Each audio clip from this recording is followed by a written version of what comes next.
नमस्कार आप सभी को।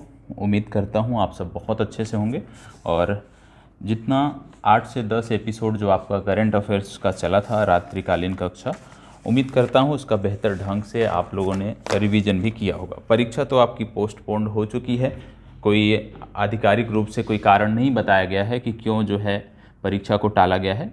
तो इससे कुछ लोगों को निराशा भी होगी, कुछ लोगों को खुशी भी होगी। जिनकी तैयारी अच्छी थी निश्चित रूप से उनको निराशा होगी, जिनकी तैयारी अच्छी नहीं थी उनको थोड़ा सा और समय मिल जाएगा अपनी तैयारी को और बेहतर करने का।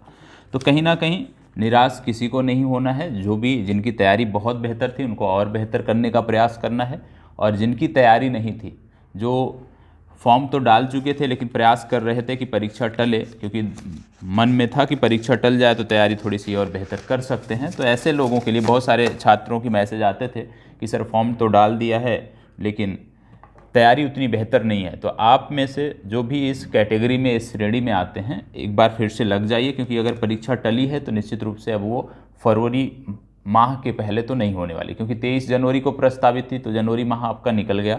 अब फरवरी भी निकलेगा, मार्च तक आप उम्मीद कर सकते हैं, मार्च अप्रैल तक, क्योंकि उससे पहले परीक्षा नहीं होनी है। एक महीने के लिए तो टाला नहीं जाएगा, कम से कम एक महीने से ज़्यादा का गैप होगा, जो भी कारण रहे होंगे। अगर कारणों की जो हम लोग समझ पाते हैं उनकी बात करें तो क्योंकि यूपीएससी का मेंस है, यूपीएससी का मेंस प्रस्तावित है जनवरी माह में, हो सकता है कि उसको ध्यान में रख के टाला गया हो।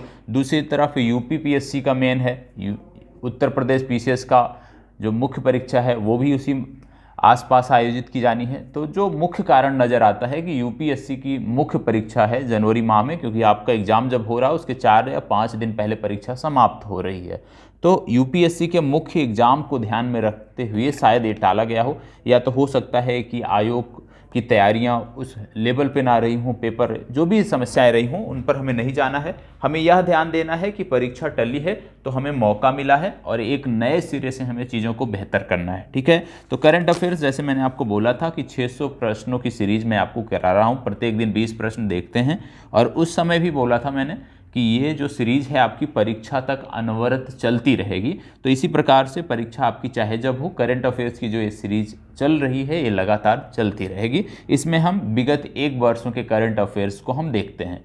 प्रतिदिन का करंट अफेयर्स जो है वो यूकेपीएससी का जो चैनल है उस पर आता है, आपके चैनल पर भी प्रयास करूंगा कि पब्लिक हो जाए, तो वहाँ से प्रतिदिन का भी करंट अफेयर्स अब आपको देखते हुए चलना है, विगत 1 वर्षों का भी, क्योंकि जो 30 प्रश्न आएंगे उनमें कम से कम प्रत्येक छात्र का स्कोर जो है 25 प्लस होना चाहिए। मतलब 25 प्रश्न आपको कम से कम करंट अफेयर्स के सही करने हैं, और ये एक बहुत निर्णायक भूमिका निभाता है। चले, तो चीज़ों को जैसे मैंने बोला था राज्यवार नोट करना है, उम्मीद करता हूँ राज्यवार नोट कर रहे होंगे। विभिन्न संस्थाओं के बारे में हम देखते हैं, संस्थाओं के बारे में आपको बताया गया है कि जब संस्थाओं के बारे में बताया जाए, किसी विशेष संस्था के बारे में, तो उससे संबंधित फैक्ट को अलग नोट करना है। विशेष संस्थाओं में मैंने कुछ उदाहरण आपको बताए थे, जैसे डीआरडीओ हमारा हो गया, जैसे हमारा इसरो हो गया, हमारे इसके अलावा बहुत सारे हमारे जो प्रौद्योगिकी संस्थान हैं, आईआईटीज जो हमारे हैं लगातार और चर्चा में रहते हैं, उनके बारे में देखना है। सीरम इंस्टीट्यूट लगातार चर्चा में है कोविड के बाद से, तो सीरम इंस्टीट्यूट के बारे में जो भी अपडेट हो वो देखना है।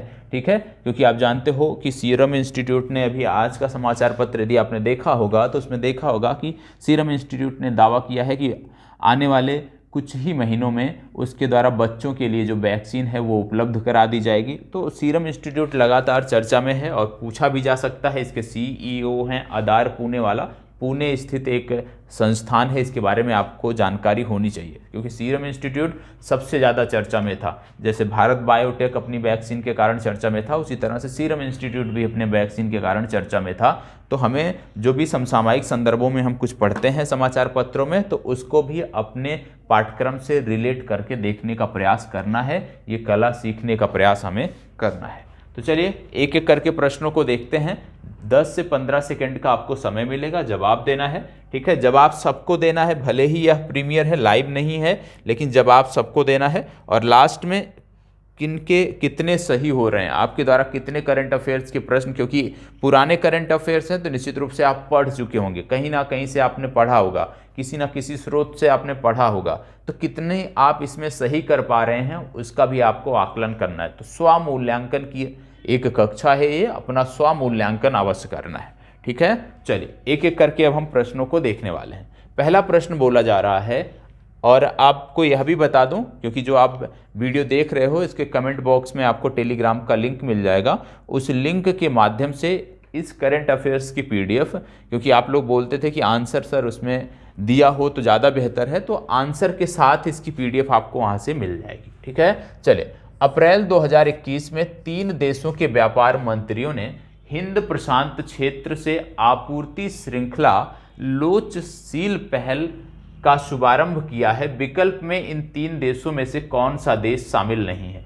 बोला जा रहा है कि हिंद प्रशांत का जो क्षेत्र है इसमें बात की जा रही है सप्लाई चेन रेजिलियंस के बारे में, इसकी चर्चा हो रही थी। तो बोला जा रहा है कि वो कौन से देश हैं जिनके व्यापार मंत्रियों की बैठक हुई है और विशेष रूप से वो आपूर्ति श्रृंखला के लिए हुई है। तो हिंद प्रशांत की बात हो रही है, तो इनमें से कौन सा देश उनमें शामिल नहीं है आपको बताना है। इस पहल में इनमें से कौन सा देश शामिल नहीं है बताएं। 4 विकल्प हैं आपके, भारत, जापान, ऑस्ट्रेलिया, संयुक्त राज्य अमेरिका। जो विकल्प दिए हुए हैं इनको यदि आप ध्यान से देखते हो तो निश्चित रूप से जवाब देना थोड़ा सा कठिन है, क्योंकि चारों के चारों देश जो है इस महत्वपूर्ण क्षेत्र की आप कह सकते हैं कि महाशक्तियां हैं। तो निश्चित रूप से जवाब आसान नहीं है। बताएं, भारत, ऑस्ट्रेलिया, जापान या संयुक्त राज्य अमेरिका, इनमें से कौन सा सही है आपको बताना है। इनमें से कौन सा देश इनमें शामिल नहीं है ये आपको बताना है। तो आपको बता दें इनमें यूएसए शामिल नहीं है। ठीक है, यहाँ पे बात हो रही है हिंद प्रशांत की, हिंद प्रशांत की बात हो रही है और इनमें जो शामिल देश हैं वो हैं Bharat, Japan, Australia. Bharat, Japan और ऑस्ट्रेलिया ने मिलकर यह पहल शुरू की है, इस आपूर्ति श्रृंखला को प्रारंभ किया है। तो इसका सही जवाब आपका हो जाएगा डी विकल्प, क्योंकि संयुक्त राज्य अमेरिका इसमें शामिल नहीं है। हालांकि आपने एक नाम सुना होगा क्वाड, क्वाड का नाम आप सुनते होंगे। ठीक है, क्वाड का जो गठन किया गया है उसकी यदि हम बात करें तो उसमें आप इसको देखने को पाते हैं। आप देखते हो मालाबार सैन्य अभ्यास, मालाबार सैन्य अभ्यास में भी आप देखते हो कि जापान के साथ यूएसए शामिल है। तो ये चीज़ें आपको देखनी चाहिए, ये चीज़ें आपको पता होना चाहिए। क्वाड विशेष रूप से आप कह सकते हो ऑस्ट्रेलिया को लेकर यह 4 देशों का एक समूह बनाया गया है। अब इसमें से कुछ चीज़ें और हमें समझनी है, क्योंकि हमने देखा कि इसकी बात हो रही है कि यह यूएसए इसमें शामिल नहीं है। यूएसए की बात करें तो आप जानते हैं यूएसए की राजधानी है वाशिंगटन डीसी, और वाशिंगटन डीसी जो है ये नासा का हेडक्वार्टर भी है। नासा जो है ये अमेरिका की एक स्पेस एजेंसी है, ये आपको पता होना चाहिए। ठीक है, और नासा ने अपने जो हेडक्वार्टर था इसका नाम पिछले दिनों मैरी जैक्सन के नाम पर रख दिया था, यह भी आपको पता होना चाहिए। इसके साथ साथ भारत इन दिनों चर्चा में है, क्योंकि आप जानते हो कि एक दुर्घटना में जो हमारे सीडीएस थे उनकी मृत्यु हुई थी। तो आपको पता होना चाहिए नए सीडीएस कौन बने हैं। तो नए सीडीएस हमारे बने हैं थल सेना, वर्तमान थल सेना अध्यक्ष मनोज मुकुंद नरवाने। तो इनका भी नाम आपको याद रखना है कि मनोज मुकुंद नरवाने हमारे नए सीडीएस होंगे। अभी तक ये थल सेना अध्यक्ष थे, ये जानकारी आपको होनी चाहिए। इसके साथ साथ यहाँ पे जापान भी शामिल है। तो जापान के बारे में आपको पिछले दिनों मैंने विस्तृत जानकारी दी थी कि जापान की राजधानी है टोक्यो, यहाँ की मुद्रा है एन, और आप जानते हो यहाँ की संसद को बोलते हैं डाइट। यह भी कई बार पूछा गया है, ये आपको पता होना चाहिए। साथ ही साथ आप जानते होंगे कि जापान की एक अपनी स्पेस एजेंसी भी है, जैसे भारत की इसरो है, अमेरिका की नासा है, उसी प्रकार से जापान की स्पेस एजेंसी है जिसको बोलते हैं जाक्सा, ये भी आपको पता होना चाहिए। साथ ही साथ आपने देखा था पिछले दिनों कि जापान एक द्वीपीय देश है। विशेष रूप से जब हम जापान की बात करते हैं तो 4 द्वीपों पर विस्तारित देश है, और इन 4 द्वीपों के बारे में कई बार आपकी परीक्षाओं में उत्तर से दक्षिण इनका क्रम पूछा जाता है। तो इनका उत्तर से दक्षिण क्रम क्या है? इनका उत्तर से दक्षिण क्रम आपको पता होना चाहिए। होक्काइडो, होन्शु, शिकोको और क्यूशु, ये इनका क्रम आता है। और आपको यह भी जानकारी होनी चाहिए कि जापान, क्योंकि इसके ज़्यादातर जो प्रमुख शहर हैं या ज़्यादातर जो चर्चा में रहने वाले स्थान हैं वो एकमात्र द्वीप पर स्थित हैं, और वो द्वीप है होन्शु। ठीक है, यदि आपसे कभी पूछ लिया जाए कि जापान की राजधानी किस द्वीप पर स्थित है तो आपको बताना है जापान की राजधानी टोक्यो होन्शु द्वीप पर स्थित है, यह भी आपको पता होना चाहिए। टोक्यो क्यों चर्चा में है इन दिनों? टोक्यो इन दिनों चर्चा में भी है, पिछले दिनों भी चर्चा में था। क्यों? क्योंकि हालिया जो ओलंपिक गेम हुए थे, ओलंपिक खेल हुए थे, वो टोक्यो में खेले गए थे। और आपको यह भी पता होना चाहिए कि टोक्यो एशिया का वह पहला देश है जिसने 2 बार ग्रीष्मकालीन ओलंपिक की मेजबानी की है, यह भी आपको पता होना चाहिए। तो एशिया का पहला शहर है जिसने 2 बार ग्रीष्मकालीन खेलों की जो है मेजबानी की है, विशेष रूप से ओलंपिक की बात हम कर रहे हैं, तो ऐसा जो है ये पहला देश है, ये आपको पता होना चाहिए। और आपको यह भी पता होगा कि इस बार का जो ओलंपिक गेम हुआ था ग्रीष्मकालीन, उसका जो थीम था वो था यूनाइटेड बाई इमोशन, यह भी आपको पता होना चाहिए। शुभंकर की यदि हम बात करें तो मिराई टोबा इनका शुभंकर था, ये जानकारी आपको होनी चाहिए। विशेष रूप से ओलंपिक वाली सीरीज देख लीजिएगा, एक अलग से वीडियो आपको दी गई थी ओलंपिक से संबंधित, वहां पर ओलंपिक से संबंधित जितने भी संभावित प्रश्न हैं उनकी एक श्रृंखला थी वो, तो उसको ध्यान से देख लीजिएगा। लगभग आधे से 1 घंटे की वीडियो है, लेकिन उस वीडियो से ओलंपिक के सारे प्रश्न आपके कवर हो जाएंगे, उससे बाहर ओलंपिक से कुछ भी प्रश्न नहीं बन सकता है। ठीक है, अब बात आती है कि ये जो आपूर्ति श्रृंखला थी इसका उद्देश्य क्या था, तो आपको बता दें, वैश्विक आपूर्ति श्रृंखला में जो चीन का प्रभाव है इस क्षेत्र विशेष में, चीन के प्रभाव को कम करने के लिए ये शुरू किया गया है, तो इसका उद्देश्य भी हमें पता होना चाहिए। चलिए बढ़ते हैं आगे। दूसरा प्रश्न कह रहा है, आहार क्रांति मिशन निम्नलिखित में से किस संस्था द्वारा शुरू किया गया है? आहार क्रांति मिशन, तो बताएं आहार क्रांति मिशन का संबंध इनमें से किस संस्था से है? 4 संस्थाओं के नाम दिए हुए हैं और आपको बताना है। चलिए बताएं आहार क्रांति मिशन। सबसे पहली बात, आहार क्रांति मिशन क्या है? आप जवाब सोचिए, मैं आहार क्रांति मिशन के बारे में बता देता हूं। आप जानते हो कि कोविड-19 महामारी के दौरान जो पोषण स्तर है वो काफ़ी, आप कह सकते हो उसकी जो स्थिति है वो बहुत ही असंतुलित हो चुकी है। तो कोविड-19 महामारी के समय में जो पोषण का स्तर असंतुलित हुआ था, उसको संतुलित करने के प्रयास के फलस्वरूप इसको शुरू किया गया है, उसको संतुलित करने के लिए शुरू किया गया है।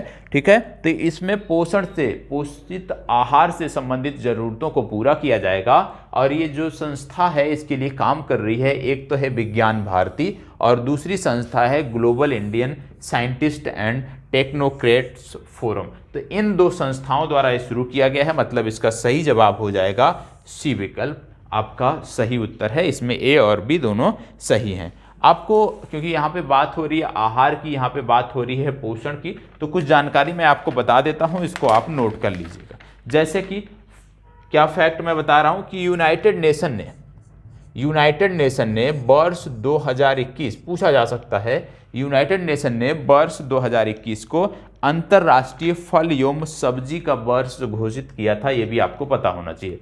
यदि आपसे प्रश्न बन जाए कि यूनाइटेड नेशन ने वर्ष 2021 को किस प्रकार का वर्ष घोषित किया था, तो आपको याद रखना है कि अंतर्राष्ट्रीय फल एवं सब्जी का वर्ष घोषित किया था, ये आपको पता होना चाहिए। और आप जानते होंगे कि सतत विकास लक्ष्य कुल है 17, जिसको बोलते हैं SDG, सस्टेनेबल डेवलपमेंट गोल।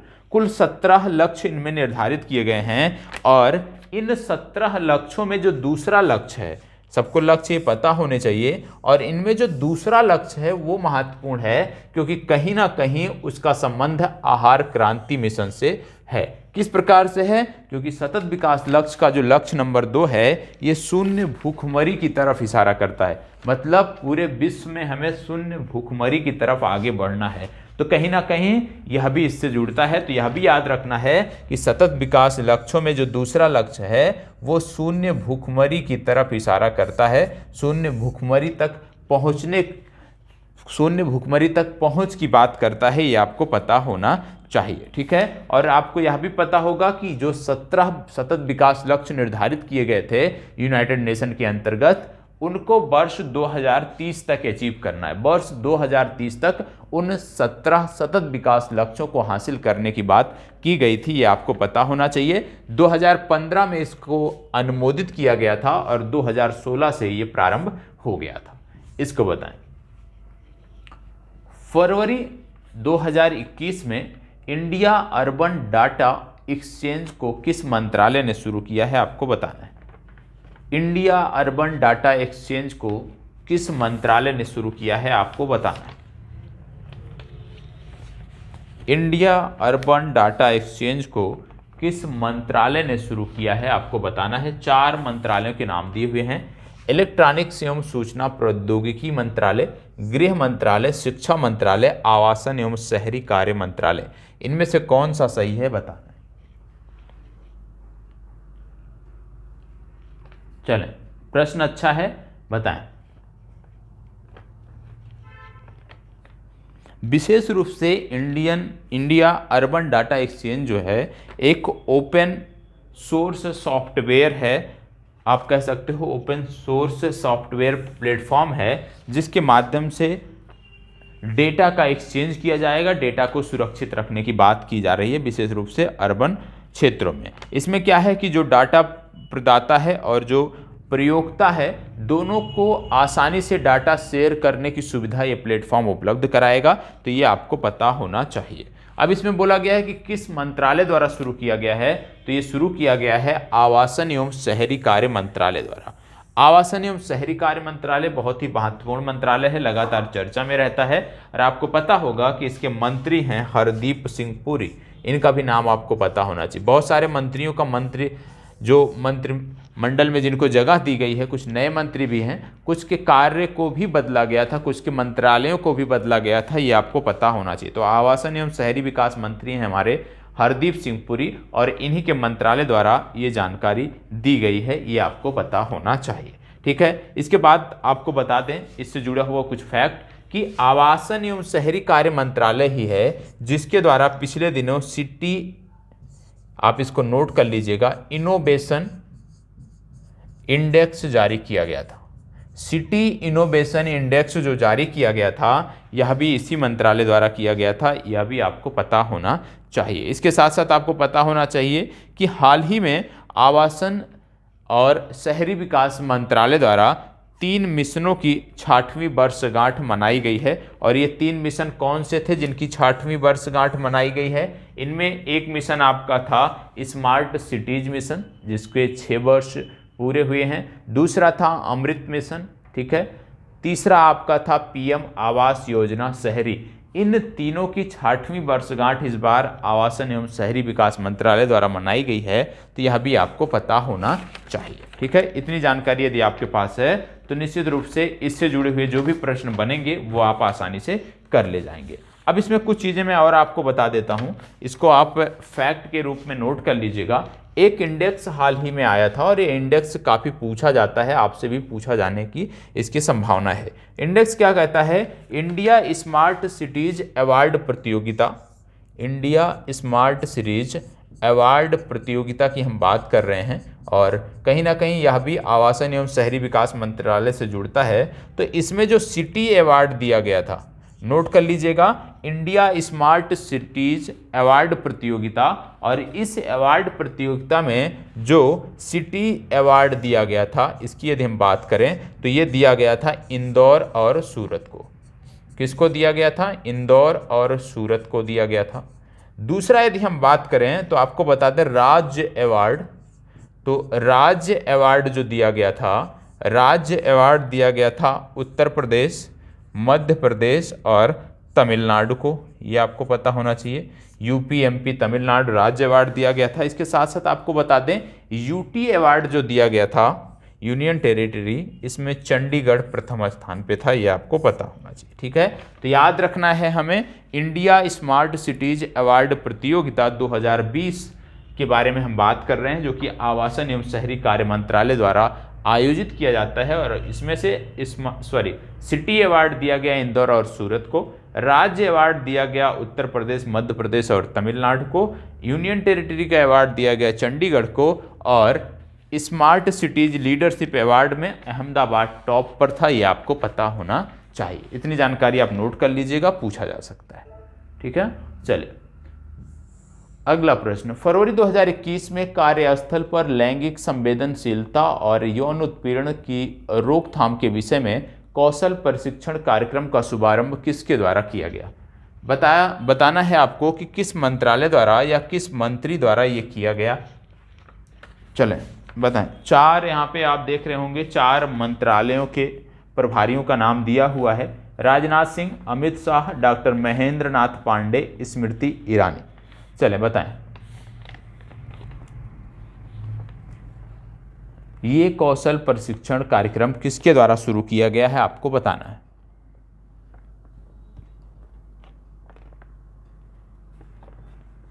चलें देखो, इसका सही उत्तर हो जाएगा डॉक्टर महेंद्र नाथ पांडे।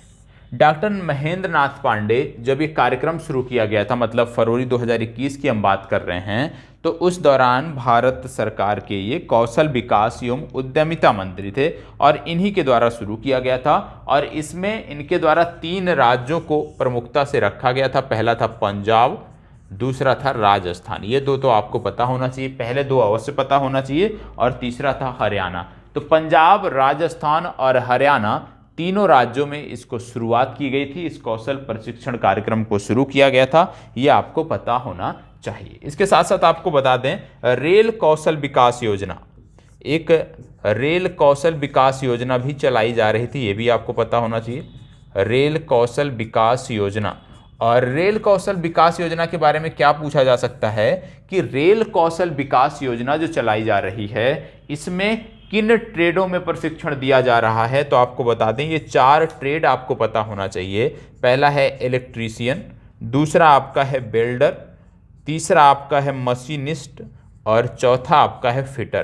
कहने का मतलब है कि रेल कौशल विकास योजना के अंतर्गत 4 ट्रेड हैं ITI के जिनको प्रशिक्षण दिया जा रहा है, जिनमें हैं इलेक्ट्रीशियन, वेल्डर, मशीनिस्ट और फिटर। ये आपसे पूछा जा सकता है। और आपको बता दें कि क्योंकि बात हो रही है कौशल से जुड़ी हुई, तो आपको यह भी पता होना चाहिए प्रधानमंत्री कौशल विकास योजना जो है ये भी शुरू की गई थी, ये आपको पता होना चाहिए। और अभी हाल ही में प्रधानमंत्री कौशल विकास योजना का 3रा चरण शुरू किया गया, मतलब प्रधानमंत्री कौशल विकास योजना 3.0 की भी शुरुआत जनवरी माह में हुई थी, यह भी आपको पता होना चाहिए। और इसको 717 जिलों में चलाया गया था। तो यदि आपसे पूछ लिया जाए प्रधानमंत्री कौशल विकास योजना 3.0 कितने जिलों में चलाई गई है या कितने जिलों में इसकी शुरुआत की गई है, तो पता होना चाहिए 717 जिलों में इसकी शुरुआत की गई है।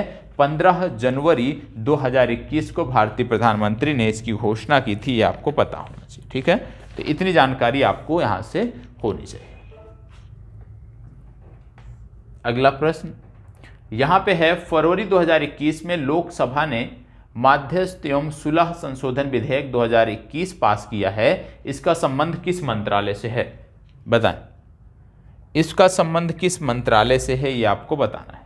यहां पे बोला गया है लोकसभा के माध्यम से सुलह संशोधन विधेयक पारित किया गया है, इसका संबंध किस मंत्रालय से। यहां पे बात हो रही है कि सुलह प्रक्रिया या मध्यस्थता की बात हो रही है, तो निश्चित रूप से जो इसके लिए मंत्रालय है, रक्षा मंत्रालय तो होगा नहीं, विदेश मंत्रालय भी नहीं है, शिक्षा मंत्रालय भी नहीं है, तो इसका संबंध है विधि मंत्रालय से।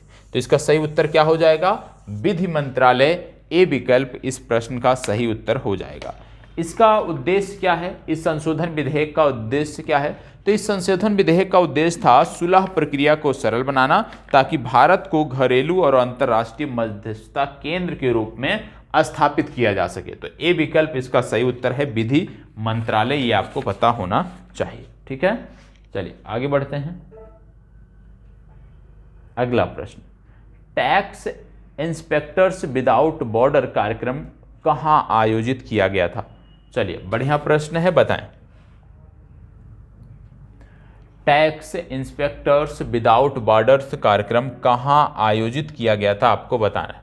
बताएं आप कहां आयोजित किया गया था, नेपाल, म्यांमार, बांग्लादेश या भूटान, कहां पर आयोजित किया गया था ये आपको बताना है। टैक्स इंस्पेक्टर्स विदाउट बॉर्डर्स कार्यक्रम कहां आयोजित किया गया था, नेपाल, म्यांमार, बांग्लादेश, भूटान। देखो इसका सही उत्तर हो जाएगा भूटान। ठीक है, इसका सही उत्तर है भूटान। भूटान हमारा पड़ोसी देश है, लैंडलॉक्ड कंट्री है, इसके द्वारा ये मुहिम शुरू किया गया है। अब भूटान में इसका आयोजन किया गया है, तो क्यों किया गया है, इसमें विशेष रूप से भारत सरकार द्वारा, भारत द्वारा भूटान को कर प्रशासन में मजबूती प्रदान करने के लिए लगातार प्रयास किया जा रहा है, लगातार कार्य किया जा रहा है और इसी के संदर्भ में ये बैठक आयोजित की गई थी। तो भूटान को कर प्रशासन में मजबूती प्रदान करने के लिए जो विशेष सहायता भारत सरकार द्वारा दी जा रही है, उसी के संदर्भ में इसका आयोजन किया गया था। तो टैक्स इंस्पेक्टर्स विदाउट बॉर्डर कार्यक्रम का आयोजन भूटान में किया गया। भूटान की जब हम बात करते हैं, आप जानते हैं भूटान की राजधानी है थिम्पू, लगातार चर्चा में रहती है, ये आपको पता होगा। और आपको यह भी पता होगा कि भारत और भूटान आपस में स्थलीय सीमा साझा करते हैं, और जो सीमा साझा करते हैं हम 699 किलोमीटर की सीमा हम साझा करते हैं, यह आपको पता होना चाहिए। इसके साथ साथ आपको पता होना चाहिए सिक्किम आपका है, सिक्किम के बाद पश्चिम बंगाल है, पश्चिम बंगाल के साथ असम है, असम के साथ अरुणाचल प्रदेश है। ये 4 राज्य हैं जिनकी सीमा भूटान से लगती है। ये चारों राज्य आपको पता होना चाहिए। सिक्किम हो गया, पश्चिम बंगाल हो गया, असम हो गया, अरुणाचल प्रदेश हो गया। इन 4 राज्यों की सीमा भूटान से लगती है। टोटल 699 किलोमीटर की सीमा हम भूटान से साझा करते हैं। एसएसबी जो है ये केंद्रीय पुलिस बल के अंतर्गत आता है और यही भारत भूटान सीमा की रखवाली करता है। तो सीमा सुरक्षा बल जो है ये भारत भूटान सीमा की रखवाली करता है, ये आपको पता होना चाहिए। ठीक है, चलिए आगे बढ़ते हैं।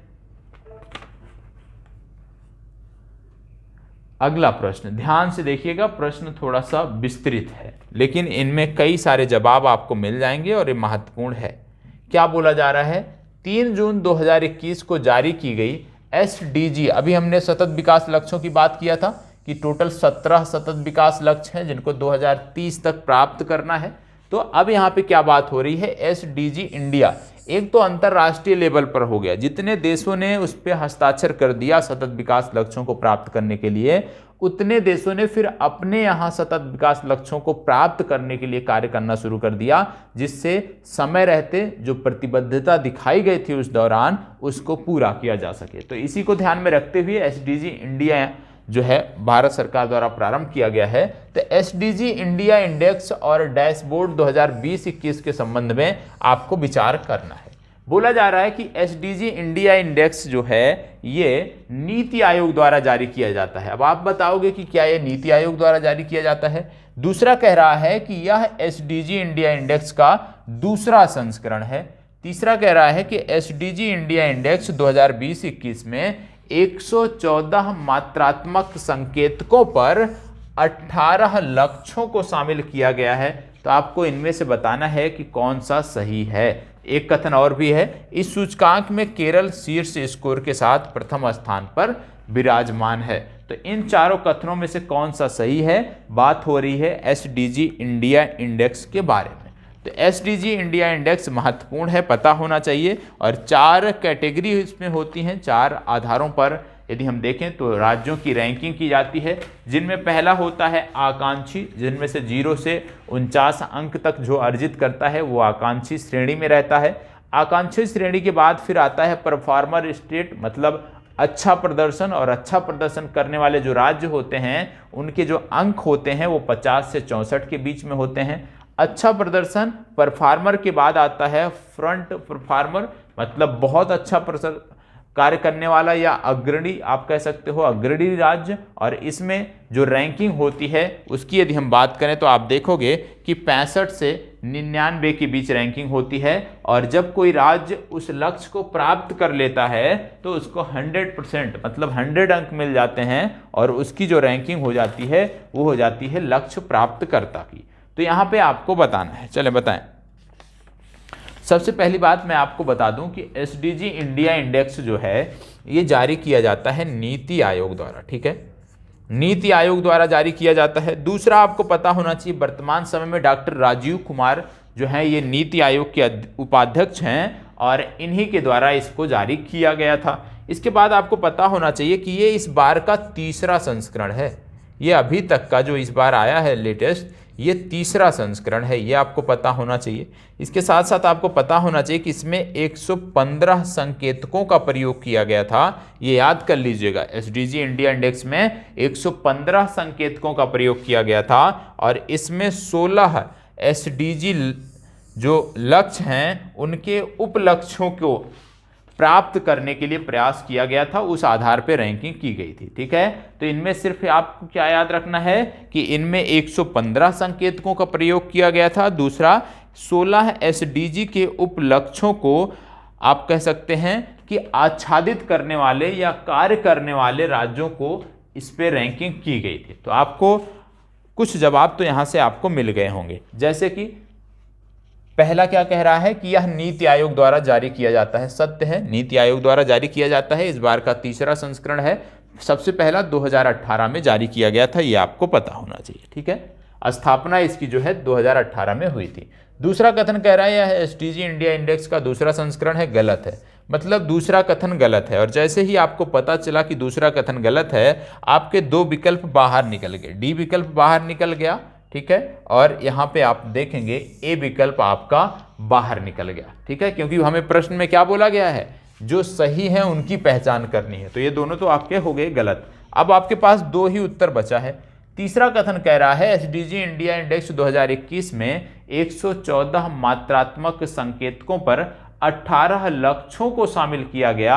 यहाँ पे यदि हम बात करें तो मैंने अभी आपको बताया कि इसमें जो संकेतक थे वो थे 115 संकेतक, और इसमें जो बात की जा रही थी वो 16 लक्ष्यों पे बात की जा रही थी। मतलब कहने का है कि यह भी आपका सही नहीं है।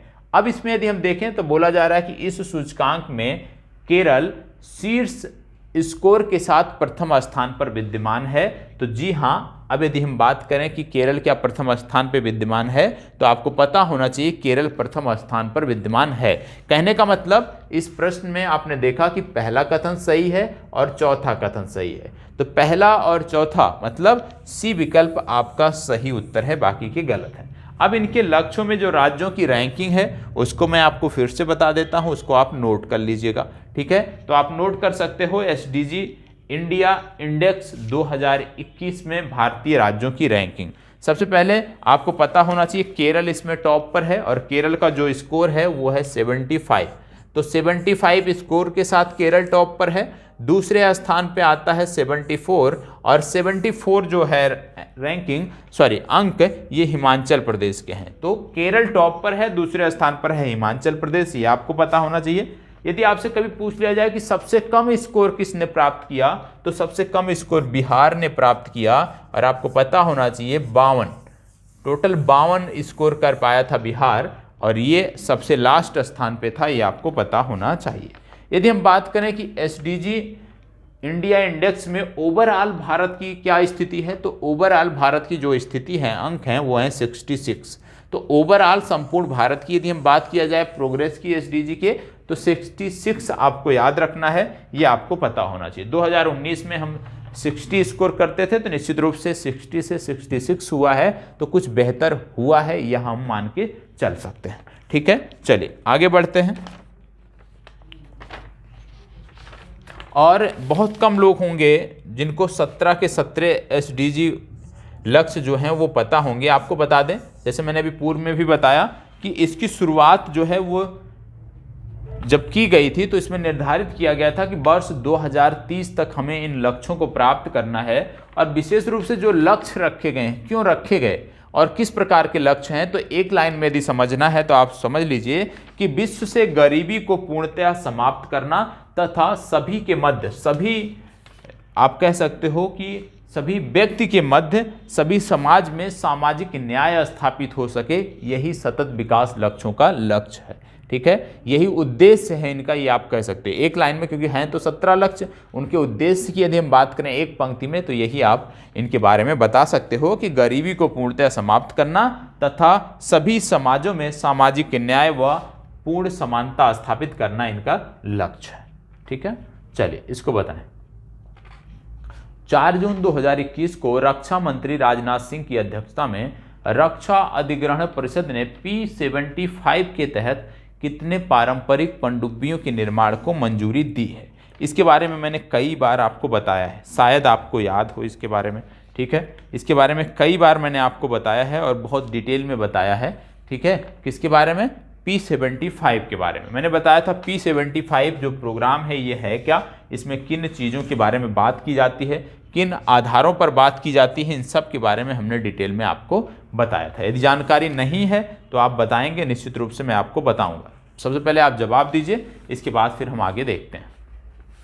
सबसे पहले प्रश्न का जवाब दीजिए, फिर उसके बाद आगे की चर्चा की जाती है।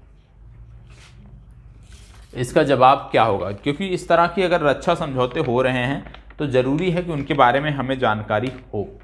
ठीक है, तो इनमें से आपको बताना है P75 के तहत कितने पारंपरिक पनडुब्बियों के निर्माण को मंजूरी दी गई है। पारंपरिक पनडुब्बियों का मतलब हो गया कि जो आपकी डीजल इलेक्ट्रिक पनडुब्बियां हैं उनकी बात यहाँ पे की जा रही है। और आपको बता दें कि इनमें 6 डीजल इलेक्ट्रिक पनडुब्बियों की बात की गई है, 6 और बनाए जाएंगे पारंपरिक। तो इसका सही उत्तर हो जाएगा सी विकल्प। ठीक है, अब इसमें अमाउंट भी है, कुछ है जो अलॉट किया गया, वो आपको याद रखने की ज़रूरत नहीं है। आपको पिछले दिनों मैंने बताया था प्रोजेक्ट 75 जो है 2007 में अप्रूव किया गया था, जिसके अंतर्गत विशेष रूप से भारत में भारतीय नौसेना के लिए एक 30 वर्षों का आप कह सकते हो प्लान बनाया गया था। और इस प्लान के अंतर्गत बहुत सारी डीजल इलेक्ट्रिक पनडुब्बियों का निर्माण भारत में किया जाने था, स्वदेशी तरीके से किया जाने था। और इनमें से आपने देखा होगा, जो आपने पिछले दिनों देखा था कलवरी के बारे में, खंदेरी के बारे में जो पढ़ा है आपने, ये सभी की सभी पनडुब्बियां जो हैं इसी प्रोजेक्ट का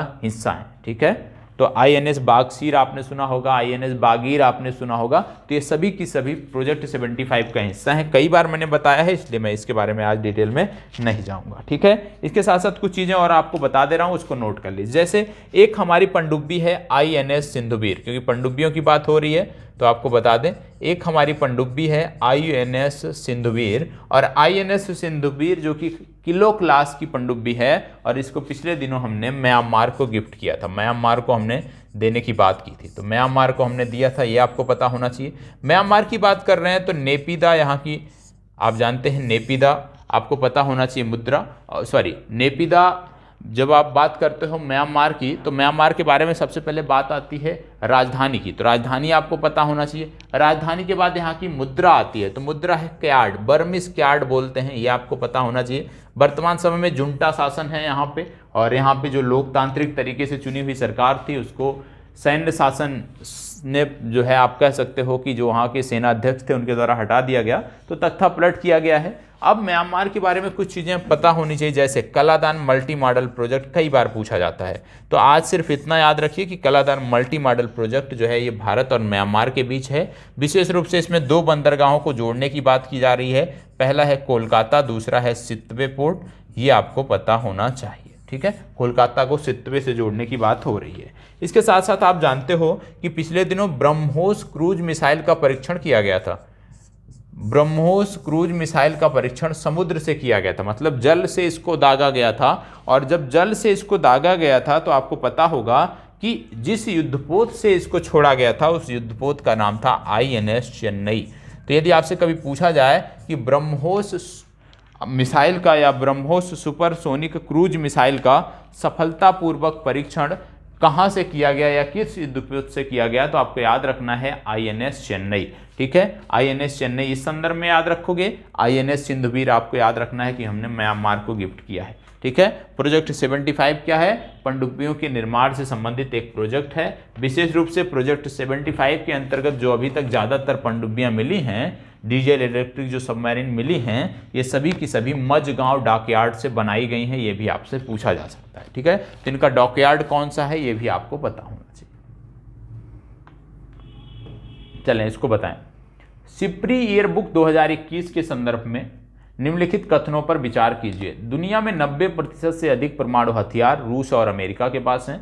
भारत के पास पाकिस्तान से अधिक परमाणु हथियार हैं। तीसरा कह रहा है परमाणु संपन्न देशों की संख्या विश्व में 9 है। अब इनमें से सही कथन पर विचार करना है। चलो सही कथन पर विचार करना है, बताएं। अच्छा प्रश्न है, पता होना चाहिए। ठीक है, यहाँ पे बात हो रही है सिप्री की। सिप्री का फुल फॉर्म मैं आपको बता देता हूँ, फुल फॉर्म बताऊंगा तो आप समझ जाओगे, अक्सर सुनते होंगे आप। Stockholm International Peace Research Institute इसका फुल फॉर्म है, ये आपको पता होना चाहिए। विशेष रूप से परमाणु पर रिसर्च करने वाली संस्था है, परमाणु जो संपन्न देश हैं उनको निगरानी करने वाली एक संस्था है और इसके द्वारा समय समय पर यह रिपोर्ट दी जाती है। इसका पहला कथन है कि दुनिया में 90% से अधिक परमाणु हथियार रूस और अमेरिका के पास हैं। जी हाँ, इन दोनों देशों के पास 90% परमाणु हथियार हैं। दूसरा कथन कह रहा है कि भारत के पास पाकिस्तान से अधिक परमाणु हथियार हैं। यदि हम दूसरे कथन की बात करें तो दूसरा कथन आप जानते हो कि गलत है। परमाणु हथियारों के संदर्भ में पाकिस्तान के पास भारत से ज़्यादा परमाणु हथियार हैं, इसलिए ये कथन आपका गलत हो जाता है। तीसरा कह रहा है कि पूरे विश्व में परमाणु संपन्न देशों की संख्या 9 है। जी हाँ, संपूर्ण विश्व में जो परमाणु संपन्न देश हैं वो सिर्फ और सिर्फ 9 हैं। ठीक है, ये आपको पता होना चाहिए। लेकिन इन 9 के पास यदि हम बात करें तो कुल मिलाकर आप कह सकते हो लगभग 13,000 परमाणु हथियार पूरे विश्व में आज के समय में मौजूद हैं। ये आपको पता होना चाहिए। ठीक है, तो इसका सही उत्तर हो गया 1 और 3, मतलब बी विकल्प इसका सही उत्तर है। परमाणु हथियारों की यदि हम बात करें तो भारत के पास 156 परमाणु हथियार, पाकिस्तान के पास 165 परमाणु हथियार और चीन के पास 350 परमाणु हथियार हैं।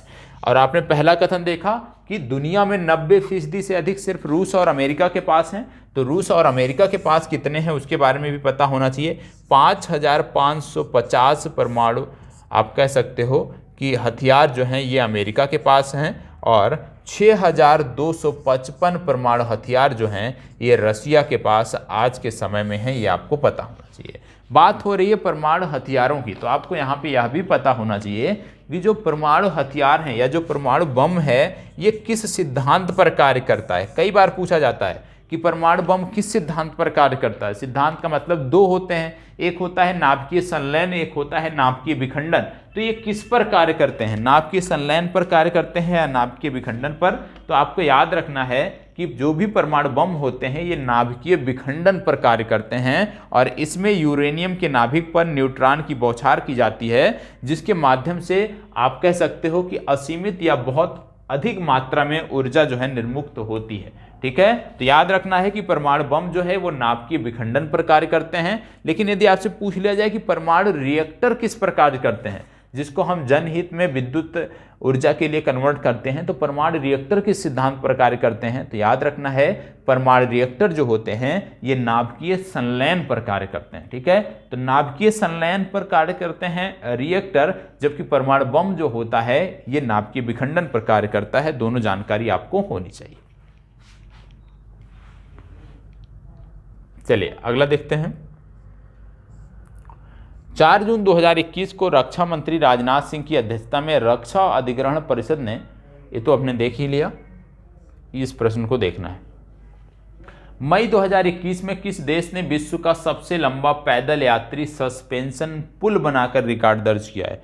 मतलब विश्व का सबसे लंबा पैदल यात्री सस्पेंशन पुल कहाँ बनाया गया है आपको बताना है। तो बताएं कहाँ बनाया गया है।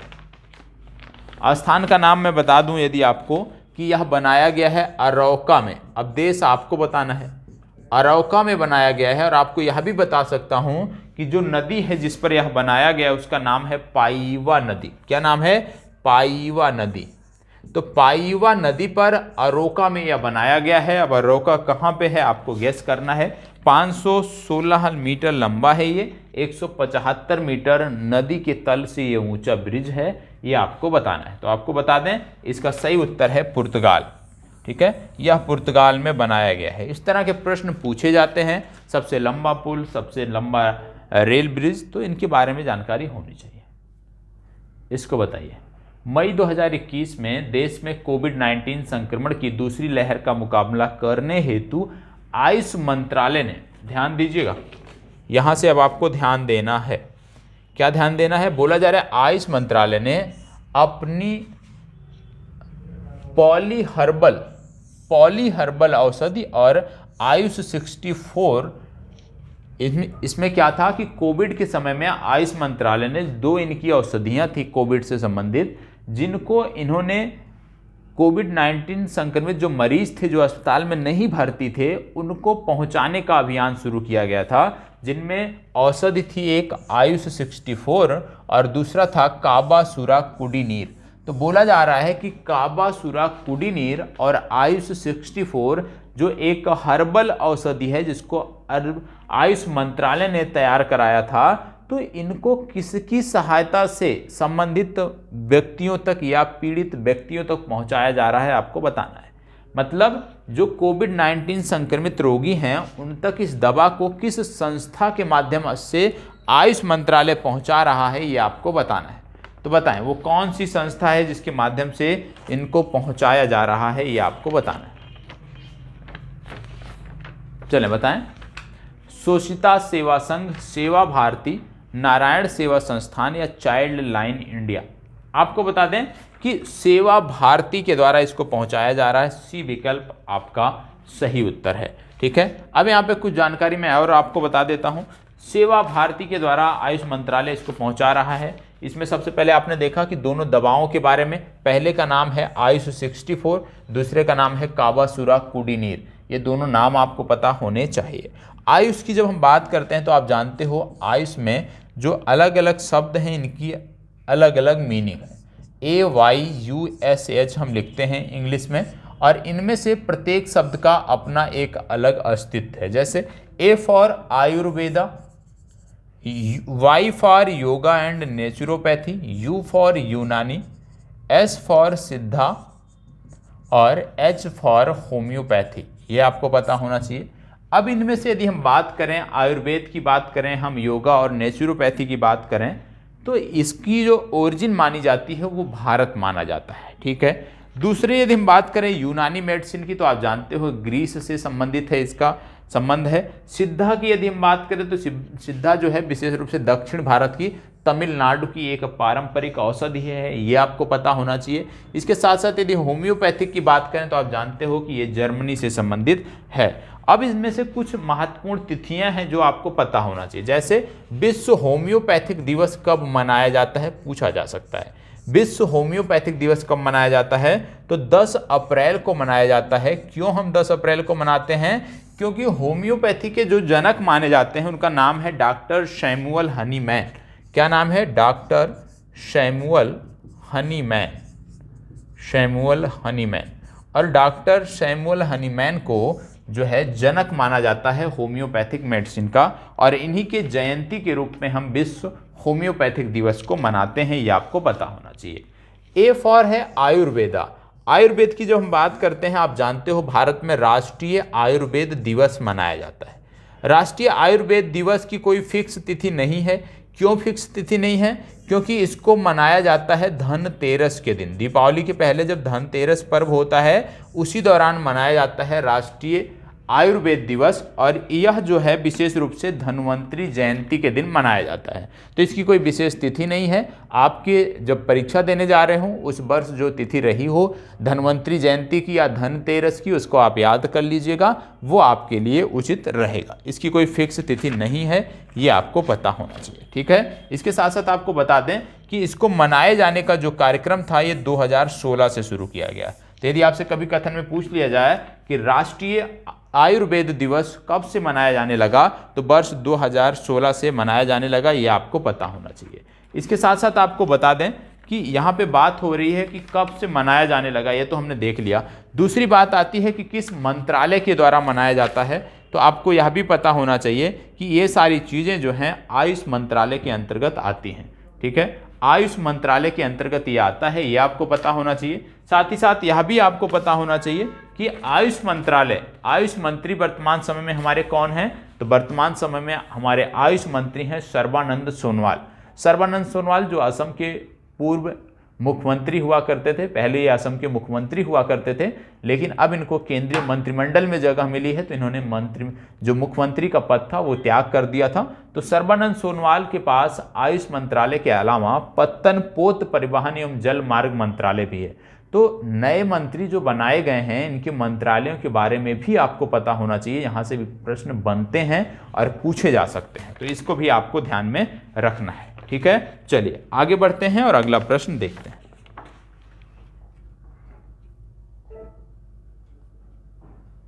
मई 2021 में केंद्रीय मंत्रिमंडल ने किसके मद्देनजर भारत और United kingdom of great Britain तथा नॉर्दर्न आयरलैंड के बीच समझौते ज्ञापन पर हस्ताक्षर किए हैं। बोला जा रहा है कि भारत और United kingdom of great Britain तथा नॉर्दर्न आयरलैंड के बीच एक समझौता हुआ है। तो ये जो समझौता है नॉर्दर्न आयरलैंड और इंग्लैंड के बीच, ये विशेष रूप से किस संबंध में किया गया है भारत सरकार द्वारा, आपको बताना है। सूचना प्रौद्योगिकी के संदर्भ में, पारंपरिक चिकित्सा के संदर्भ में, दोहरा कराधान के संबंध में, या प्रवास और आवागमन के संदर्भ में, बताएं। चलिए जवाब दीजिएगा।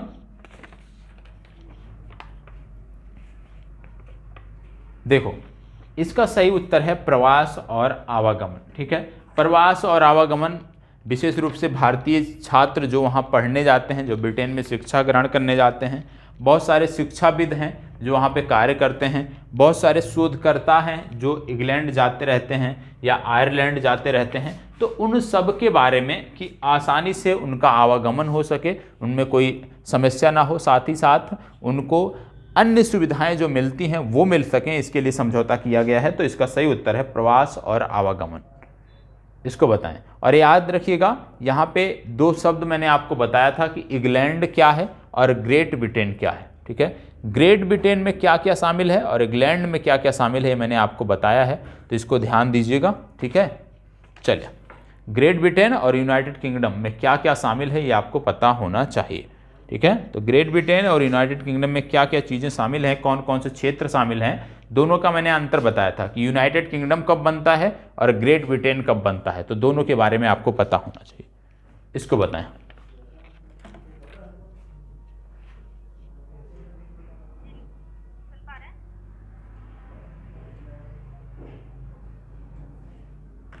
चलें बताएं।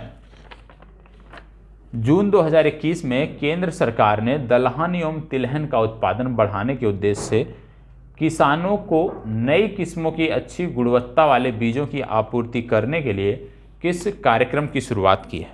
चलिए बताएं। जून 2021 में केंद्र सरकार ने दलहन एवं तिलहन का उत्पादन बढ़ाने के उद्देश्य से किसानों को नई किस्मों की अच्छी गुणवत्ता वाले बीजों की आपूर्ति करने के लिए किस कार्यक्रम की शुरुआत की है, आपको बताना है। बीज मिनी किट कार्यक्रम, संकट बीज किट कार्यक्रम, दलहन तिलहन बीज कार्यक्रम या मिनी किट कार्यक्रम, बताएं। दलहन और तिलहन का उत्पादन बढ़ाने के लिए किनकी नई किस्मों के बारे में बात हो रही है कि दलहन और तिलहन का उत्पादन बढ़ाने के लिए भारत सरकार ने जो मिशन शुरू किया है वो क्या है? चलें, कौन सा कार्यक्रम है जिसके अंतर्गत किसानों को अच्छी गुणवत्ता वाले बीजों की आपूर्ति उपलब्ध कराई जाएगी? देखो, इसका है सही उत्तर ए विकल्प, बीज मिनी किट कार्यक्रम। ए विकल्प आपका सही उत्तर है, ये आपको पता होना चाहिए। विशेष रूप से यदि हम बात करें तो दलहन और तिलहन का उत्पादन बढ़ाना हमारा लक्ष्य है। 2021-22 के जो आंकड़े आ रहे हैं, जो अनुमानित लक्ष्य हम निर्धारित कर रहे हैं, जो अनुमानित उत्पादन हम बता रहे हैं, वो है 9.45 मिलियन टन। भारत सरकार के आधिकारिक डेटा के अनुसार 9.45 मिलियन टन का उत्पादन दलहन, और विशेष रूप से दलहन का जो उत्पादन है वो 2021-22 में अनुमानित है। तो बहुत ही सीमित आप कह सकते हैं अमाउंट है, 9.45 मिलियन टन। तो इसी को बढ़ाने के लिए कि हम जो आयात करते हैं दलहन और तिलहन का, उसमें हम आत्मनिर्भर हो सकें, और इसके लिए किसानों को अच्छे और उत्तम किस्म के बीज उपलब्ध कराए जा रहे हैं, और इस कार्यक्रम का नाम है बीज मिनी किट कार्यक्रम। ए विकल्प आपका सही उत्तर है। आप जानते हो, विशेष रूप से जैसे मैंने बोला कि दलहनी फसलों के लिए ये है, तिलहनी फसलों के लिए ये कार्यक्रम शुरू किया गया है। और आप जानते हो कि जब बात करते हैं हम दलहन की या तिलहन की, तो आपको समझ में आना चाहिए कि ये सभी कहीं ना कहीं रबी की फसलें हैं, और रबी की जो फसलें हैं विशेष रूप से इन फसलों की जो बुआई होती है वो अक्टूबर नवंबर में होती है, और फरवरी मार्च में इनकी कटाई हो जाती है। विशेष रूप से गेहूं हो गया, जौ हो गया, ये सारे के आलू हो गया, ये सभी के सभी रबी की फसलें हैं। ठीक है, मैंने गेहूं का नाम लिया तो गेहूं में एक लगने वाला प्रमुख रोग है, कई बार परीक्षा में पूछा गया है कि खैरा रोग जो है ये किस फसल में लगता है, तो याद रखना है खैरा रोग जो है ये गेहूं की फसल में लगता है, ये भी आपको पता होना चाहिए। इसके साथ साथ आपको यह भी पता होना चाहिए यहीं पे कि सितंबर माह में भारत सरकार द्वारा जो फसलों के न्यूनतम समर्थन मूल्य निर्धारित किए गए थे, उनमें सबसे ज़्यादा बढ़ोतरी जो है वो दलहन में की गई थी और तिलहन में की गई थी। विशेष रूप से मसूर और सरसों का जो न्यूनतम समर्थन मूल्य है उसमें सबसे ज़्यादा वृद्धि की गई थी और इनमें 400 रुपये प्रति कुंटल की दर से वृद्धि की गई थी। आपको पता होना चाहिए। पूछा जा सकता है कि न्यूनतम समर्थन मूल्य निर्धारण के दौरान भारत सरकार द्वारा या भारतीय, आप कह सकते हो कि कृषि मंत्री द्वारा या भारत सरकार द्वारा कुछ भी पूछा जा सकता है कि किन फसलों के न्यूनतम समर्थन मूल्य में सबसे ज़्यादा बढ़ोतरी की गई। तो आपको याद रखना है मसूर और जो तिलहन में संबंधित है विशेष रूप से सरसों, तो मसूर और सरसों में सबसे ज़्यादा बढ़ोतरी की गई थी 400 रुपये प्रति कुंटल। ठीक है, पूछा जा सकता है। बाकी अन्य फसलों के भी जो मूल्य है न्यूनतम समर्थन मूल्य जरूरी है, लेकिन आपके लिए जरूरी नहीं है। ठीक है, यदि आपकी परीक्षा से संबंधित नहीं है लेकिन भारत का नागरिक होने के नाते निश्चित रूप से जानकारी होनी चाहिए कि न्यूनतम समर्थन मूल्य कुछ प्रमुख फसलों का कितना निर्धारित किया गया है। ठीक है, चलिए आगे बढ़ते हैं। तो इसका जवाब हो गया ए विकल्प। खाद्य अपशिष्ट सूचकांक रिपोर्ट 2021 महत्वपूर्ण प्रश्न है। ठीक है, खाद्य अपशिष्ट सूचकांक रिपोर्ट 2021 के अनुसार किस देश में घरेलू स्तर पर प्रति वर्ष प्रति व्यक्ति सर्वाधिक भोजन बर्बाद होता है? बोला जा रहा है इनमें से कौन सा देश है जहां पर हम देखें सबसे ज्यादा प्रति व्यक्ति के हिसाब से सबसे ज्यादा भोजन की बर्बादी होती है, वो कौन सा देश है आपको बताना है। बताएं। ये बहुत ही महत्वपूर्ण प्रश्न है क्योंकि एक तरफ जहां करोड़ों की संख्या में लोग जो है भूखमरी के शिकार हैं, करोड़ों की संख्या में ऐसे लोग हैं पूरे विश्व में जिनको भोजन नहीं मिल पा रहा है। बहुत सारे ऐसे देश हैं विशेष रूप से अफ्रीका में जहां लोगों को पर्याप्त भोजन नहीं उपलब्ध हो पा रहा है। वहीं दूसरी तरफ एक बहुत बड़ी संख्या में भोजन की बर्बादी भी प्रमुख देशों में होती है। तो उसी के बारे में बोला जा रहा है। जागरूकता के प्रसार के लिए भी यह जरूरी है कि हमें पता होना चाहिए कि किस देश से कितना खाद्य अपशिष्ट निकल रहा है, प्रमुख देश कौन से हैं। तो इनमें आपको बताना है कि इनमें से कौन सा देश है, भारत, चीन, रवांडा और नाइजीरिया में से कौन सा देश है जहां पर प्रति वर्ष प्रति व्यक्ति सर्वाधिक भोजन बर्बाद होता है। तो इसका सही उत्तर है नाइजीरिया। ठीक है, इसका सही उत्तर है नाइजीरिया। नाइजीरिया में सबसे ज़्यादा प्रति व्यक्ति प्रति वर्ष के हिसाब से बर्बादी भोजन की होती है, ये आपको पता होना चाहिए। नाइजीरिया का जो आंकड़ा है वो है 189 किलोग्राम, 189 किलोग्राम प्रति वर्ष प्रति व्यक्ति। याद रखिएगा, नाइजीरिया में जो भोजन बर्बाद होता है वो है 189 किलोग्राम प्रति व्यक्ति प्रति वर्ष। मतलब एक वर्ष में नागरिक जितने भी वहाँ की जनसंख्या होगी उस रेशियो में यदि आप देखें तो नाइजीरिया में जो भोजन बर्बाद होता है वो 189 किलोग्राम, मतलब एक व्यक्ति के हिस्से में 189 किलोग्राम भोजन जो है वहाँ पे बर्बाद होता है। ये आपको पता होना चाहिए।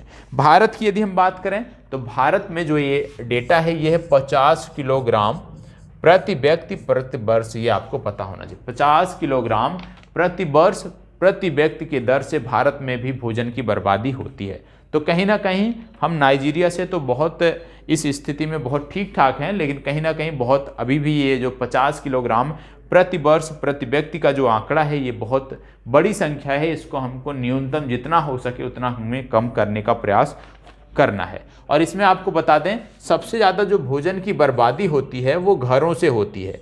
61% जो भोजन बर्बाद होता है उसका 61% जो हिस्सा है वो घरों से आता है। 26% हिस्सा जो है ये फूड सर्विसेज से आता है और इनमें आपको बता दें 13% जो हिस्सा है वो रिटेल से आता है। ठीक है, तो सबसे ज़्यादा जो भोजन की बर्बादी होती है वो घरों में होती है, ये आपने देख लिया।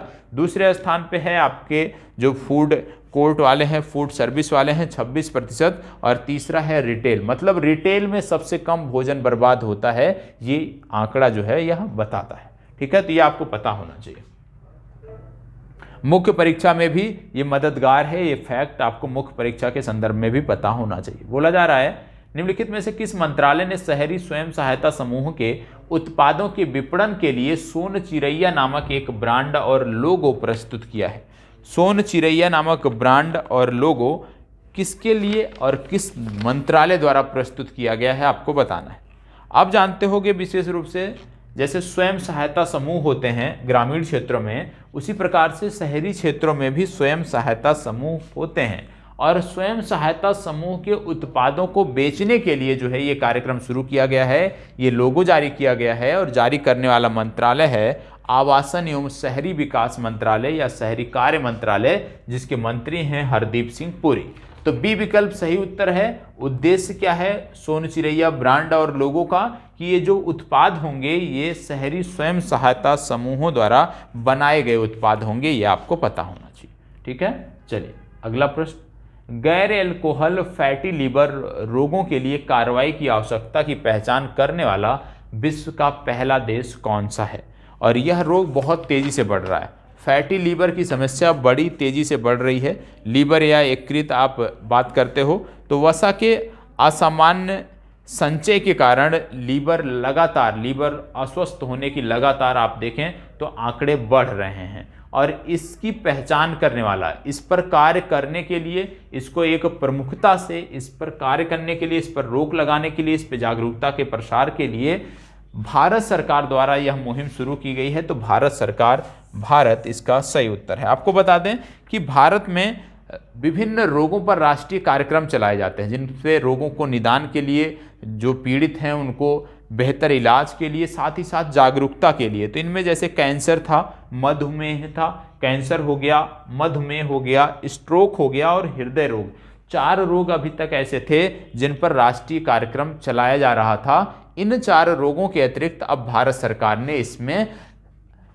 फैटी लीवर की समस्या, लीवर रोगों को भी इसमें जोड़ दिया है। तो अब 5 ऐसे रोग हैं जिन पर राष्ट्रीय कार्यक्रम चलाया जाएगा। तो 4 पहले से चल रहे थे, 5वां हो गया आपका लीवर या यकृत से संबंधित रोग। ये आपको पता होना चाहिए। आपको यह भी पता होगा, क्योंकि बात हो रही है विभिन्न बीमारियों की, तो पूर्वोत्तर भारत में क्योंकि बहुत सारे दुर्गम क्षेत्र हैं जहां पर आसानी से वैक्सीन की सुलभता नहीं हो पा रही थी, तो दुर्गम क्षेत्रों में वैक्सीन की सुलभता के लिए आई ड्रोन नामक पहल शुरू की गई थी। ड्रोन के माध्यम से दूर दराज के क्षेत्रों में, दुर्गम क्षेत्रों में वैक्सीन की उपलब्धता सुनिश्चित कराई जा रही थी। और ये पहल ICMR की है, ये भी आपको पता होना चाहिए। इसके साथ साथ आपको पता होगा कि अखिल भारतीय आयुर्वेद संस्थान है, इसने बाल रक्षा किट जारी किया था। बच्चों के लिए बाल रक्षा किट इन्होंने बनाया था, यह भी आपको पता होना चाहिए। साथ ही साथ यह भी पता होना चाहिए कि एक कोविड की वैक्सीन थी जिसका नाम था जाइकोव डी की जब हम बात करते हैं तो जाइकोव डी जो है ये दुनिया का पहला एवं भारत का स्वदेशी तौर पर विकसित DNA आधारित टीका है, यह भी आपको पता होना चाहिए। विशेष रूप से इसका प्रयोग 12 वर्ष से अधिक उम्र के बच्चों के लिए किया जाता था। तो याद रखना है जाइकोव डी जो है ये दुनिया का पहला एवं भारत का स्वदेशी तौर पर विकसित DNA आधारित टीका है, यह आपको पता होना चाहिए, जो कि 12 से अधिक वर्ष के बच्चों में इसका प्रयोग कोविड से सुरक्षा के लिए दिया जाता था। इसको बताएं, हाल ही में नवीनतम एकीकृत प्रौद्योगिकी बांस उपचार संयंत्र का उद्घाटन कहां किया गया? बताएं, जवाब दीजिएगा। हाल ही में नवीनतम एकीकृत प्रौद्योगिकी बांस उपचार संयंत्र का उद्घाटन कहां किया गया? दिसपुर, इम्फाल, वर्नीहाट गुवाहाटी या कोहिमा? देखो, जो लोग देरी से आए हैं आपको बता दें कि जो आपकी कक्षा बीच में रुकी हुई थी, मैंने आपको बताया भी था, अवगत भी कराया था, तो उसी को पुनः प्रारंभ किया गया है और आपकी परीक्षाओं तक ये कक्षा लगातार चलती रहेगी, जिनमें हम विगत वर्षों के प्रश्नों के साथ साथ विशेष रूप से पिछले 1 वर्ष के करंट अफेयर्स को हम यहाँ पर देख रहे हैं। चले बताएं, नवीनतम एकीकृत प्रौद्योगिकी बांस उपचार संयंत्र का उद्घाटन कहाँ किया गया? ये उद्घाटन किया गया है वर्नीहाट गुवाहाटी में। सी विकल्प आपका सही उत्तर है। ठीक है, चलें आगे बढ़ते हैं। इसको बताएं, हाल ही में एशिया के सबसे बड़े विश्व स्तरीय 3.6 मीटर ऑप्टिकल टेलीस्कोप का वैश्विक महत्व बढ़ रहा है, यह भारत के किस स्थान पर स्थापित किया गया था? बताएं, यहाँ पे टेलीस्कोप की बात हो रही है और बोला जा रहा है कि ये टेलीस्कोप कहाँ पर स्थापित किया गया है, ये आपको बताना है। आपको पता होगा एक संस्थान है जिसका नाम है आर्यभट्ट प्रेषण शोध संस्थान। आर्यभट्ट प्रेक्षण शोध संस्थान जो संस्थान है, इसी के द्वारा इसकी स्थापना की गई थी।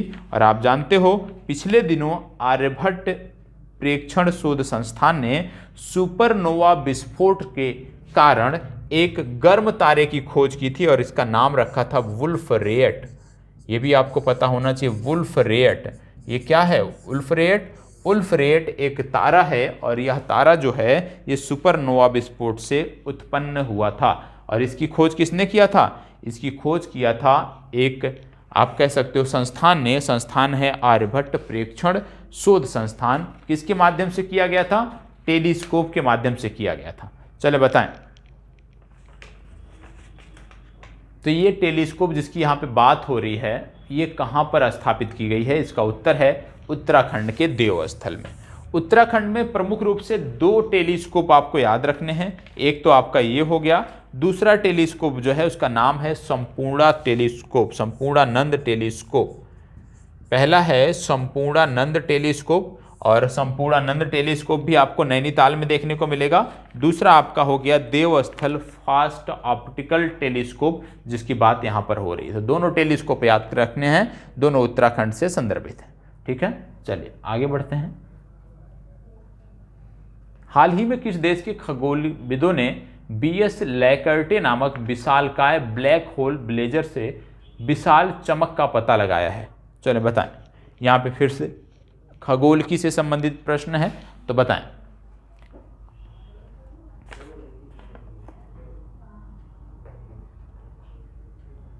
चलिए जवाब दीजिएगा। ये जो ब्लैक होल से निकलने वाली चमक का जो पता लगाया गया था, ये भारत के खगोलविदों ने लगाया था। जैसे मैंने अभी आपको बताया कि भारत के उत्तराखंड में 2 प्रमुख टेलीस्कोप हैं जो लगातार चर्चा में रहते हैं। पहला मैंने आपको बताया संपूर्णानंद टेलीस्कोप, दूसरा मैंने बताया देवस्थल ऑप्टिकल फास्ट ऑप्टिकल टेलीस्कोप। तो देवस्थल फास्ट ऑप्टिकल टेलीस्कोप और संपूर्णानंद टेलीस्कोप दोनों की मदद से इस चमक का पता लगाया गया था। और पता लगाने वाला जो देश है वो है भारत। किस संस्थान द्वारा यदि पता लगाया गया इसकी बात कर लें तो आर्यभट्ट प्रेक्षण प्रयोगशाला जो है उसके द्वारा यह किया गया है। ठीक है, चलिए तो याद रख लीजिएगा, आर्यभट्ट प्रेक्षण शोध संस्थान द्वारा यह पता लगाया गया। 2 टेलीस्कोपों की मदद ली गई जो उत्तराखंड में स्थापित हैं। इसको बताएं। किस भारतीय संस्थान द्वारा अप्रैल 2021 में IIT अंतरिक्ष प्रौद्योगिकी प्रकोष्ठ द्वारा प्रस्तावित 8 संयुक्त अनुसंधान परियोजनाओं का सहयोग करने का निर्णय लिया गया? बताएं। कौन सा IIT संस्थान है जो इस मुहिम में भाग ले रहा है? और इसरो की ये मुहिम है, तो इसरो की इस मुहिम में जो संस्थान है उसके बारे में आपको बताना है। बताएं। देखो यहाँ पे बोला जा रहा है कि IIT अंतरिक्ष प्रौद्योगिकी प्रकोष्ठ द्वारा प्रस्तावित 8 संयुक्त अनुसंधान परियोजनाओं का जो सहयोग देने की बात की जा रही है वो इसरो द्वारा की जा रही है। इसरो इसमें सहयोग कर रहा है, विभिन्न IIT संस्थानों के माध्यम से मिलकर इस संदर्भ में कार्य कर रहा है। तो इसका सही उत्तर हो जाएगा इसरो, क्योंकि बात हो रही है अंतरिक्ष से संबंधित और अंतरिक्ष प्रौद्योगिकी से संबंधित जो इसमें से संस्था है, एकमात्र संस्था दी हुई है इसरो। बाकी यदि हम आप बात करें बार्क की, तो बार्क भी अंतरिक्ष प्रौद्योगिकी से संबंधित नहीं है। एम्स और ICMR ये मेडिकल से संबंधित हो गए। तो कहीं ना कहीं एक सामान्य यदि आप प्रश्न ध्यान से पढ़ लेते हैं तो भी आप इसका जवाब दे सकते थे। इसका जवाब है इसरो, बी विकल्प इसका सही उत्तर है, ये आपको पता होना चाहिए। इसरो के बारे में बहुत सारी जानकारी मैंने कई बार बताया है, आज कुछ अलग फैक्ट मैं बता देता हूँ। एक भारत की निजी स्पेस एजेंसी के बारे में, स्पेस कंपनी के बारे में आपने सुना होगा स्काईरोस, मैंने कई बार ये भी बताया है। स्काईरोस एरोस्पेस, स्काईरोस एरोस्पेस एक कंपनी है, विशेष रूप से निजी कंपनी है, भारत की एक निजी कंपनी है, हैदराबाद बेस्ड कंपनी है, हैदराबाद इसका हेडक्वार्टर है स्काईरोस एरोसॉफ्ट का। और स्काईरोस एरोस्पेस के बारे में क्या आपको पता होना चाहिए, पिछले दिनों इन्होंने रमन नामक एक इंजन विकसित किया था। और रमन नामक जो इंजन था ये कोई साधारण इंजन नहीं था, बल्कि यह स्वदेशी रॉकेट इंजन था, यह भी आपको पता होना चाहिए। तो यदि आपसे पूछ लिया जाए स्वदेशी रॉकेट इंजन रमन का निर्माण कहाँ पर हुआ है, किसने बनाया है, तो आपको बताना है स्काई रोस एरोस्पेस जो कि हैदराबाद बेस्ड कंपनी है, इसके द्वारा रमन नामक स्वदेशी रॉकेट इंजन बनाया गया है। और रमन जो नाम दिया गया है, ये जो रमन नाम है ये सीवी रमन पर बेस्ड है, सीवी रमन के नाम पर इसका नाम रखा गया है। ठीक है, तो इसका सही उत्तर है इसरो, ये आपको पता होना चाहिए। तो आज के लिए इतना ही, 20 प्रश्न आपके कंप्लीट हुए। कल फिर मिलेंगे और ये सीरीज रविवार को छोड़ के सप्ताह के 6 दिन लगातार चलती रहेगी और इससे निश्चित रूप से आपको बेहतर जानकारी मिलेगी। और जब प्रारंभिक परीक्षा हमारी हो जाएगी तो इसी समय पर इसी सीरीज के अंतर्गत हम मुख्य परीक्षा के भी प्रश्नों का अध्ययन करेंगे। मुख्य परीक्षा उत्तर लेखन को हम बेहतर करने का प्रयास करेंगे। तो यहीं पर अपनी चर्चा को विराम देते हैं। किसी को कोई डाउट है तो क्लास के तुरंत बाद फेसबुक पेज पर लाइव सेशन रहेगा, वहाँ पर आप आ जाइएगा। जो भी आपके डाउट होंगे क्लियर कर दिए जाएंगे। चलिए, धन्यवाद, बहुत बहुत आभार।